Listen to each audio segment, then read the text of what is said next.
If it's going back. I don't know what was going on. It's always something. He's also always trying to play games, man. I had to come back in, get this, finish off this class, man. They got a few more precepts that we got to jump into, man. What we looking like? Slackened family for the technical difficulties. Hopefully, brothers and sisters are coming back in and seeing this live. They can jump back on this one. It's called the Book of the Commandments 2, right? I don't see nobody jumping in yet, but we're going to wait to give a little minute because we got to get back into this, man.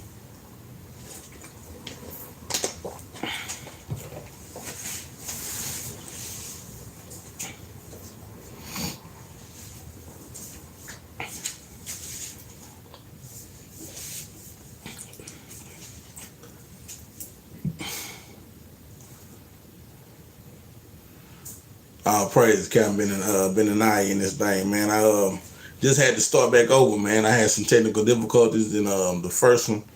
But brothers and sisters, I hope y'all can see this one. Shalom, Jonathan, all praises, bro. Hope y'all can see this one, man. We started off, we left off in 2 Kings chapter 17 and verse 37. Shalom. We back on. I don't know what happened, family. You know, it just went blank on us, man. You know, Esau, man, crafty as hell, man. The Book of the Commandments, we left off with 2 Kings 17 and 37. Let's read that again. Let's go to 2 Kings 17 and 37.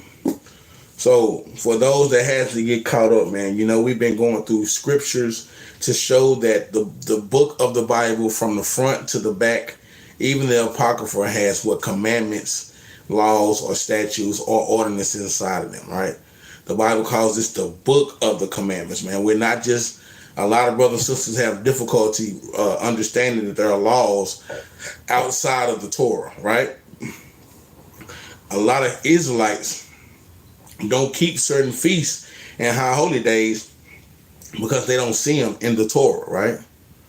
But that's not what we do here at Battle Axe. We see and know that the whole book of the Bible is laws, statutes, and commandments, and ordinances, right? So we've went to a lot of precepts showing, man, right? We went into 1 Timothy chapter 6, starting at verse 11, showing that Timothy told the children of Israel that this was a commandment that he gave them to continue in the laws, continue in love until Christ come, and he's called it a law within itself in 1 Timothy chapter 6 verse 11, right?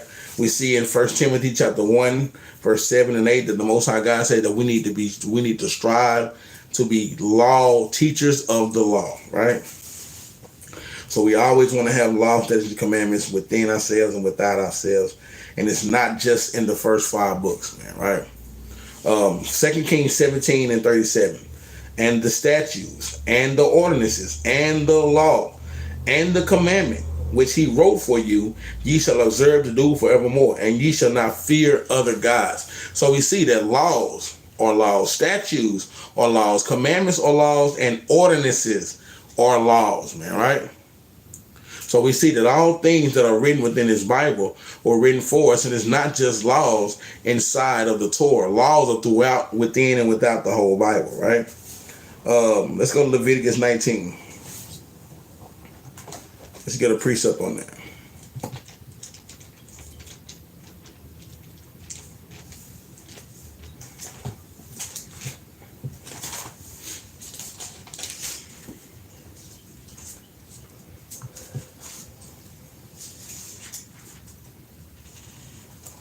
Brothers don't understand that there are statutes that we must keep from the Most High God. They are also considered laws, man, right? Leviticus 19 and 35. Ye shall do no unrighteousness in judgment, in meat yard, in weight, or in measure. Just balances, just weights, a just ephah, and a just hin shall ye have. I am the Lord your God, which brought you out of the land of Egypt. Verse 37. Therefore shall ye observe all my statutes, right? And all my judgments, and do them. I am the Lord. So we see that there are judgments inside of the Most High God's book that even are considered laws, man, right? Judgments on things that have to be fulfilled or prophesied, that have to be what? finished in this Bible, man, right? It's judgments that are laws given, man, because they have to be kept, man, right? Esau and them gonna have to get their judgment, man, right? The judgment of Moab and Ammon they gonna have to get the children of Lot. They gonna have to get their judgment, man, right? The Lord said you shall observe my statutes and all my judgments, man, and do them, right? When he tells you to do them, these are laws that we must do, right? Even if they are statutes, even if they are judgments, man, right? Let's go to Leviticus 26, since we're up here. Leviticus 26, and we'll start at verse 1. Leviticus 26, verse 1, it reads, "Ye shall make you no idols, nor graven image, neither rear you up a standing image, neither shall ye set up an image of stone in your land, to bow down unto it, for I am the Lord your God." So we see, when we went to Exodus 20, we showed you that the Lord gave us straight commandments, man. All right? The Lord has gave us straight commandments, man. The Lord told us that, guess what? We can't set up idols to bow down to. Like I made the understanding in Exodus 20, right? When the Lord, he gave us straight commandments, it's not hard to understand, man, right? That the Most High God said that we cannot bow down to these things. So people coming to us about, oh, well, you got pictures of Christ. You got an image of this. Well, we're not bowing down to them things, right? And this is the law that the Most High God came, man. That verse broke me down. I just came upon it through the Spirit. That's right. They definitely say that the law is no more, but we have laws within and without. Like I said, we went to 1 Timothy chapter 6, even Timothy called that a law, which he told the children of Israel to strive for mastery to what? Continue in love, man, right? In righteousness, right? Leviticus 26 and 2. "Ye shall keep my Sabbaths and reverence my sanctuary. I am the Lord. If you walk in my statutes and keep my commandments and do them." So we see laws are within statutes and commandments, right? Laws are also within ordinances, man, right? "If you walk in my statutes and keep my commandments and do them, then will I give you rain in due season." So there are rewards for keeping the laws of the Most High God. The Most High God said that the laws are faithful, right? The Most High God called our law faithful, man. Right? In Sirach chapter 33, verse 3, he said that the law is faithful. So that means that the law is going to be unto you whatever he said it to be. 1 Corinthians 15 and 56 says that the law is our strength. So if we use our law, then that means that, guess what? The law is going to be faithful to us, man. They lied. They spit the lies out every tooth that they got, man. Right? Verse 4, "Then I will give you rain in due season, and the land shall yield her increase, and the trees of the field shall yield her fruit." And this instance, what? In the spiritual aspect, your body, your temple will gain that increase, man, right? You'll start what? Gaining more spiritual knowledge than what? Worldly knowledge, man, right? You'll start being able to unlock and break down prophecies, right? To be able to be occupied in the prophecies, like the scriptures say. You'll be able to understand dark sentences and parables and things that are hard to be understood by some people, mainly these Christians and these apologetics, right? Let's go to Psalms 45 and 7.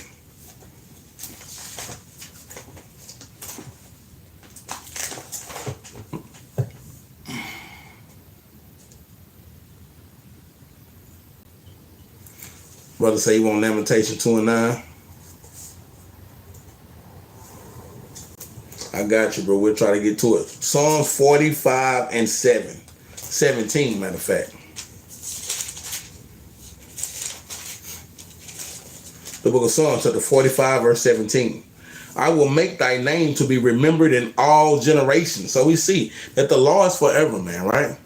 That the Most High, David is saying that, guess what? I'm going to make your name be remembrance in all generations to come, man, right?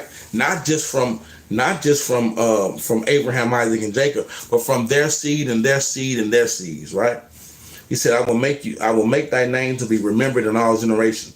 Therefore shall the people praise thee forever and ever. Praise the Most High God. How? With the law, statutes, and commandments that he gave us, man, right?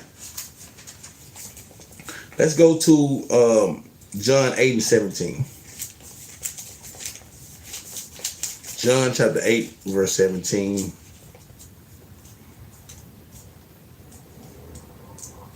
We got to prove that laws are within and without the whole Bible, man. Right? That's what we got to prove, man. That's what we in here for tonight.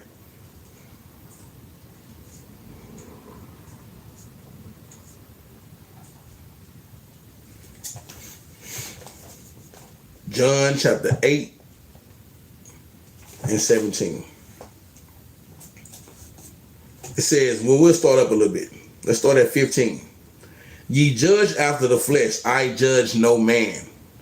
And yet, if I judge, my judgment is true. For I am not alone, but I and the Father that sent me. It is also written in your law that the testimony of two men is true. So let's get this. The Bible said it is written in your law, right? It is written in your law, right? I said, why is it hard for me to accept the Greeks or Israelites? To the Jew first and to the Greek confusing. That's because we know that Paul's words and writings were hard to be understood. But I'm going to tell you, it's the more you keep the commandments of the Most High God, the more understanding that the Father gives us in that thing, man, right? Paul was crafty in his writing and his teaching, man, right? So Paul had to be very crafty because around them times, you couldn't even profess to be a Jew, man, right? Or an Israelite. So Paul had to give craftiness and calling. And also, this is what the heathen did, man. They called us after our land masses, man. So they will call you a Greek because you were amongst the Greeks, right? We see that many times in the scriptures that they call certain brothers and sisters Greeks, but in fact they were Israelites, but they were either in Greek fashions or customs, or they were in the land around that time, right? What do I want? I want to read John 8 and 17 again. It says, it is also written in your law that the testimony of two men is true, right? Let's get that. Where is that written in our law?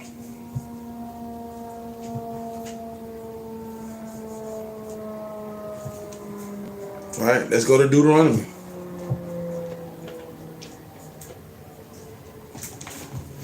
Because, like I said, when I wanted to let people know that, guess what? The laws are definitely inside of the Torah, right? We definitely have laws inside of the Torah, but the law is not only inside of the Torah, but let's get some laws inside of the Torah. So Christ prophesied in John 8 and 17 that it was also written in your law that the testimony of two men is true. Where are we getting that from? Deuteronomy 17 and 6. At the mouth of two witnesses or three witnesses shall he that is worthy of death be put to death. But at the mouth of one witness, he shall not be put to death. So we see that, okay, Christ is giving this understanding of the law being in Deuteronomy, right? He's referring back to it is written in your law to Deuteronomy 17 and 6. And also Deuteronomy 19 and 5 and 15, right? So you can make sure you put that right there to show that, guess what? He is referring to the law in Deuteronomy, right? But let's go to 1 Corinthians 14 and 21 right quick.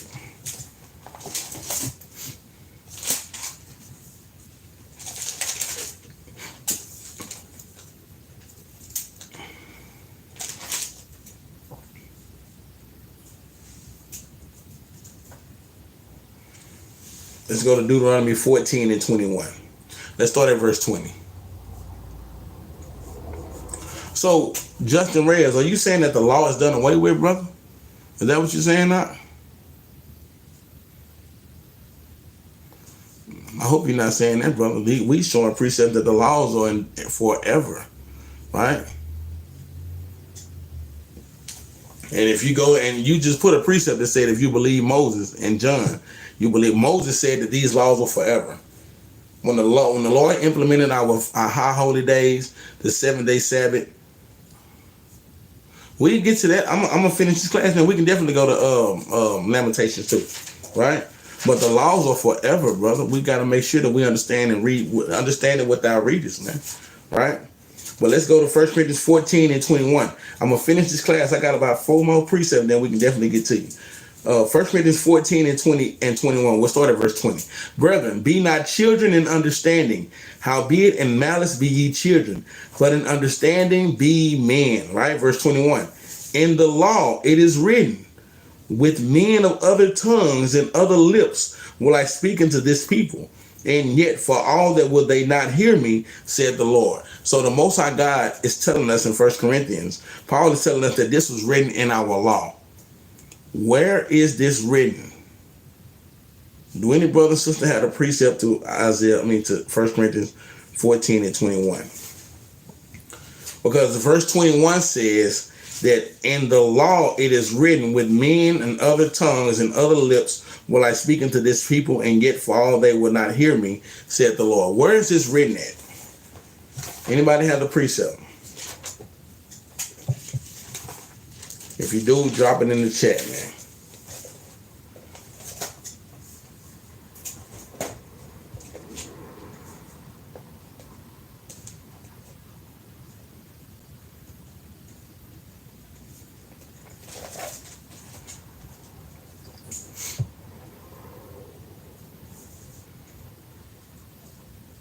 Anybody got the precept, man?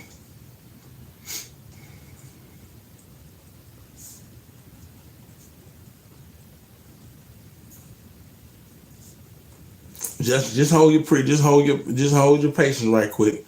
We're gonna definitely get to it. Let me ask you this, Justin. Do you have the precept for 1 Corinthians 14 and 21? Because we see even in the New Testament that Paul is referring to laws. Paul said in verse 21, in the law it is written, right? So we see even the prophets after Christ were still referring and going back to the law, right? Where is this written at? Any brother and sister? I ain't seen nobody put this precept up here. Y'all should have this precept.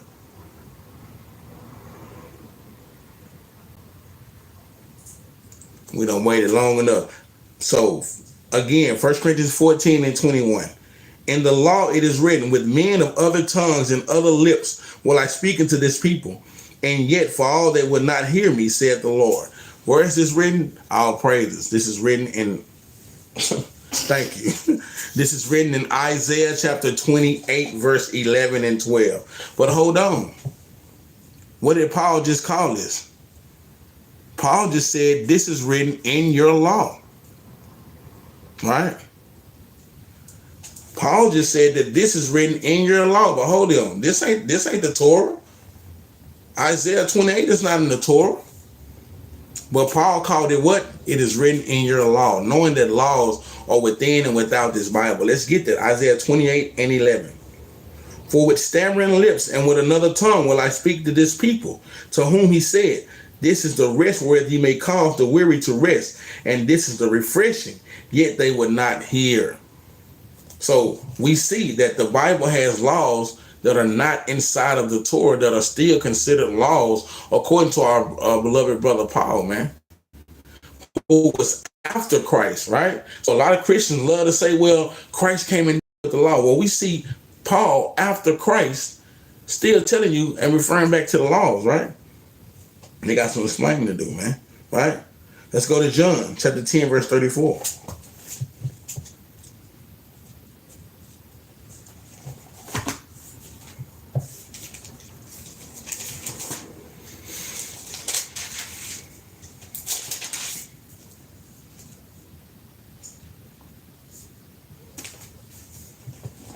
John chapter 10, verse 34.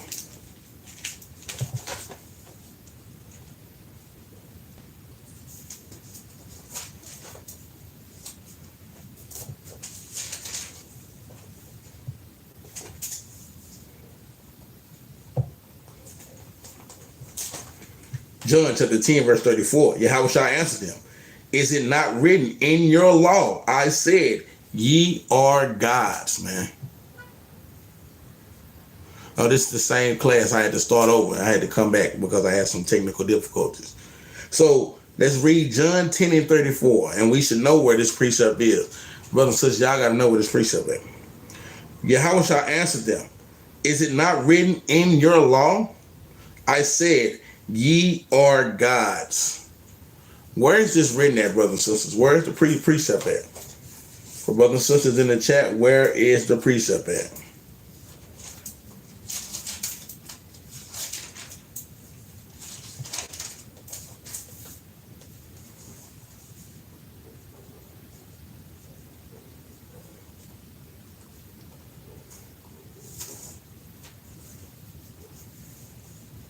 Where is this precept at?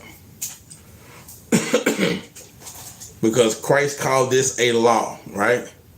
All praises, Brother Don. This is in Psalm chapter 82, verse 6. What did Christ call this? He said, is it not written in your what? In your law. Christ is reverting back to the law of the Most High God, but not in the Torah. This is in the Tanakh. So the laws are just not instituted in our books. There are laws within and without the whole Bible, man. That's why Baruch 1 says, what? This is the book of the commandments of God. So even Christ calls Psalms 82 and 6 a law. Do y'all understand that? That's why the class is called the book of the commandments. There are many Israelites out here today that don't keep laws because they said it's not in the Torah.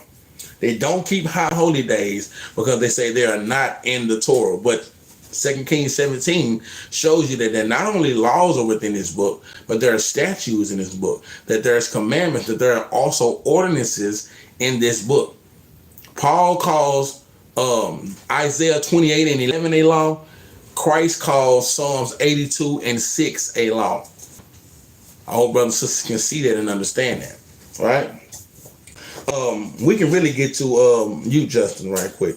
You want to go back to Lamentations, right? We can definitely go to Lamentations. So I want to understand your point or your position, Justin Reyes. What are you exactly saying, brother? What are you exactly saying, man? I'm at Lamentations 2 and 9 right now, and I want to understand what you were saying because I couldn't really read all your messages that you wrote because I was trying to finish the class off. But I'm pretty much done with the class. This is part 2. I hope brothers and sisters go back and look at part 1. Part 1 was probably about an hour long, but then they got cut off. Esau playing games with us. But I wanted to come back and finish. So I was just saying how Lamentations 2 and 9 is a beautiful precept saying how our people will start saying the law is no more for our disobedience. That's it. All praises. Okay, well, I thank you for clarifying that because that's exactly what they will be saying, right? Let's go to Lamentations 2 and let's start at verse 8. Right, and we pulled precepts in the first class to definitely show you what this is about, right? And we're gonna go to it. We're gonna go back to it. Lamentations 2 and verse 8. The Lord had proposed to destroy the wall of the daughter of Zion. He has stretched out a line. He had not withdrawn his head from. Therefore, he made the rampart and the wall to lament. They languished together. So the Most High God is saying he made us to languish together with them, man, right? Verse 9. Her gates are sunk into the ground. He had destroyed and broken her bars. Her kings and her princes are among the Gentiles. What is this saying? It's saying that our leaders, our teachers are among the Gentiles, meaning they are teachers and leaders of traditions. This is kind of like the scribes and Pharisees, man. When he said they are among the Gentiles, that means they have the wisdom of the world and not the wisdom of the Most High God, right? Again, he said her gates are sunk into the ground. He had destroyed and broken her bars. Her kings and her princes, these pastors, right? These leaders today, so-called leaders. It said her princes are among the Gentiles. The law is no more. Her prophets also find no vision from the Lord. So this is what they say. You're exactly right, Justin. This is exactly what they try to say, right? The Christians will go and say their law is no more. Why? Because they have came upon Christianity, theological school. What is that? BS school, telling them to say that the law is done away with in Matthew 5. That when he came and what? He came to fulfill it. That means he fulfilled it all. When we know that there are prophecies inside the Bible that have definitely not been yet fulfilled, man. Like the Lord said, where's the judgment that is coming upon the heathen? That has not been fulfilled. Many scriptures have not been fulfilled in the Bible. Therefore, the law is being slacked. Now let's go to Habakkuk. We just went to that earlier. Let's go to Habakkuk now, right? Because that's exactly what the Christians and the Apologetics say now. You don't have to keep no law no more, right? Why? Because they are among the Gentiles, meaning they are in a Gentile state of mind. They are keepers of what? Hellenized holidays now, right? They don't keep the commandments anymore. And this is why. Because the law is slack, man. Let's go to Habakkuk chapter 1, verse 3 again. And this was pulled in the first class. All praises out. Habakkuk chapter 1, verse 3. Why doeth thy shew me iniquity, and cause me to behold grievance, and spoiling, and violence are before me, and there are that raise up strife and contention. So we see Habakkuk the prophet is saying there's nothing but violence before me. There's nothing but strife and contention before me. And I made the point in the first class to show you that. You turn on your Facebook page, you ain't seeing nothing but Jake going at it with each other, man. That's all you see now in the algorithm, man. You see sisters going at it with each other now. You see Jake fighting sisters now, right? You see Negroes on Facebook Live murdering and killing their own kind, their own brothers. Habakkuk said, why is violence before me? Why is strife and contention before me? Verse 4, therefore the law is slack. Because the law is slack, man. Because they are among the Gentiles now.